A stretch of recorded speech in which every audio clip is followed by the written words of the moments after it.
some of the banana boat is back. Woj says Wade plans on signing with the Cavs once he clears waivers on Wednesday.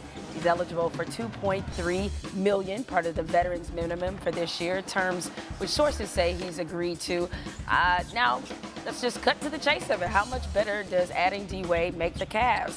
Now close enough to close the gap with Golden State. Yes, because the gap wasn't that large. And I said this during the finals, and I believe Richard Jefferson echoed it in the offseason, that it was closer than the gentleman's sweep would suggest it was. Because you're talking about a game 3 that they let get away at home. And who knows what happens in game 4 if they win that one, but they win game 4 and obviously go out in 5. So they lose Kyrie Irving, and people looked at me like, well, I was crazy, which is nothing new. Looked at me like I was crazy when I suggested that they're better this year than they were last year. They got a lot of guys. They got a lot of firepower. And actually younger guys. Look, their problem against Golden State, and I'm giving them the East, with all due respect to Boston. I'm giving them the East because of LeBron, and the Celtics have a lot of chemistry to work out with so many new players.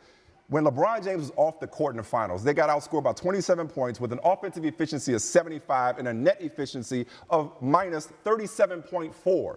They're really, really deep. I'm not going to go down the whole roster, do it for yourself, but they're really, really deep. So they got enough firepower, to me, to keep up with Golden State. Maybe not stop Golden State, who's also probably better going into this year, but enough to keep up, especially when LeBron goes to the bench. Yeah, even with 35-year-old I think that's a significant part about this. I mean, obviously Golden State, with the advantages they had with their bench, some of the firepower, it looked like at times when, as you said, when LeBron was off the court, they were completely outnumbered and outmanned in many respects.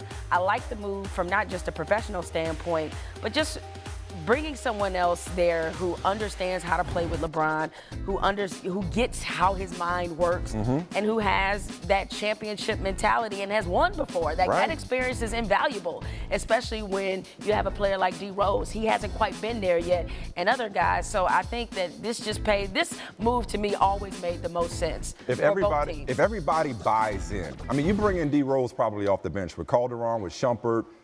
What's Crowder's role, Korver back, Channing Frye. They got a lot of guys that have been there and done that. And now you're talking about adding IT maybe in January. So if Isaiah Thomas is healthy, you got Isaiah Thomas, Wade, LeBron, more out of Kevin Love than you've been getting. Tristan Thompson, I like that team a lot more than I did last year, even though obviously Kyrie Irving is a guy you love to have. I like this team because of the depth. I just don't know if they've closed the gap, because where I do worry about this team is definitely defensively. No doubt. That's why I said, you notice I didn't say stop Golden State. I said keep up with them a little bit better. If you can't stop them, then I'm not sure how much ground you actually gain.